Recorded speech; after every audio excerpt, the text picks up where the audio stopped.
This is one of my favorite times of teaching. I love when I get to videotape my read-alouds. So I'm going to do a couple today. The first one we're going to do is called Ruby Finds a Worry. So that's our title or our name of the book. Ruby Finds a Worry. 4 different words. And it's by Tom Percival. Okay. It didn't say who did the illustrations. So I really don't know who did the pictures. Remember, the illustrations are the pictures. But it's a cool little book. So today when I'm reading this book, one of our things in kindergarten that we're going to start doing with books is making a connection. So when we make a connection, we might, what this book makes us think of, or one of the characters might feel a way you did, or it reminds you of a time. So we'll start talking about books and how you can relate to them. How something they're doing in the book makes you think of a story or a time when. So those are called making connections. So we're making connections to books. So let me read it first and then I'll share a connection I have. Ruby finds a worry. Ruby loved being Ruby. She loved to swing up high.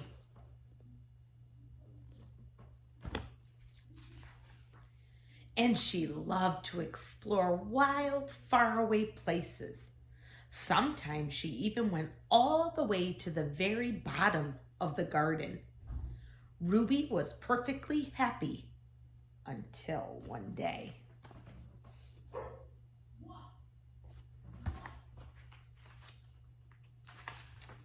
She discovered a worry.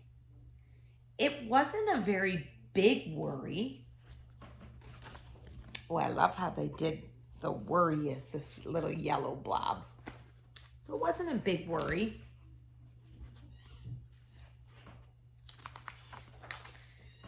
In fact, it was so small at first that Ruby hardly noticed it.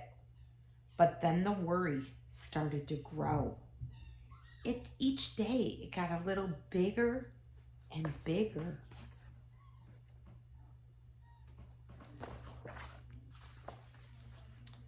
It just wouldn't leave her alone. It was there at breakfast, staring at her over the cereal box. It was still with her at night when she brushed her teeth.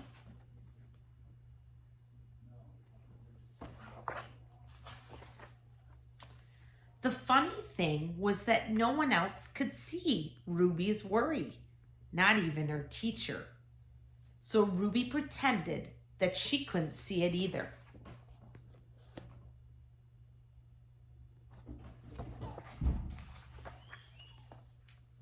She tried to carry on as if everything was normal, but it just wasn't. The worry was always there, stopping her from doing the things that she loved.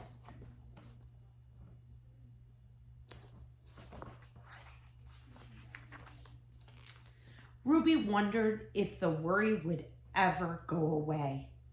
What if it didn't? What if it stayed with her forever? Ruby didn't realize it, but she was doing the worst thing you can ever do with a worry. She was worrying about it.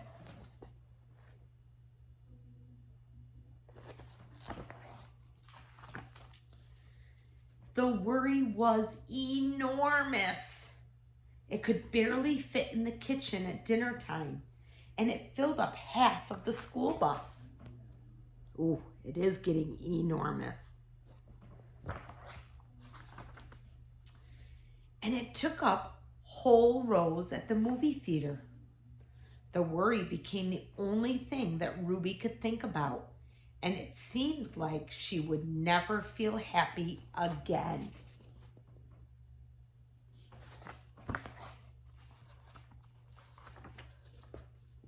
Then one day, something unexpected happened.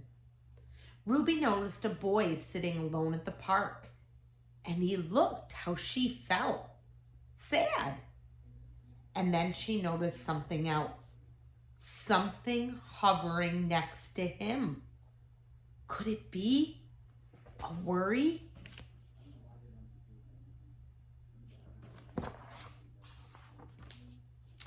It was. Ruby realized that she wasn't the only person with a worry after all, and other people had them too. She asked the boy what was on his mind, and as he told her, the strangest thing happened. His worry began to shrink.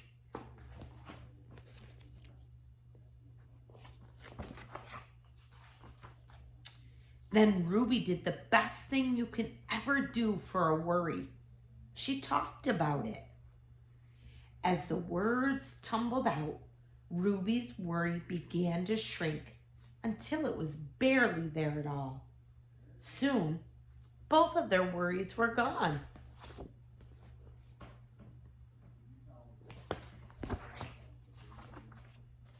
Finally, Ruby felt like herself again.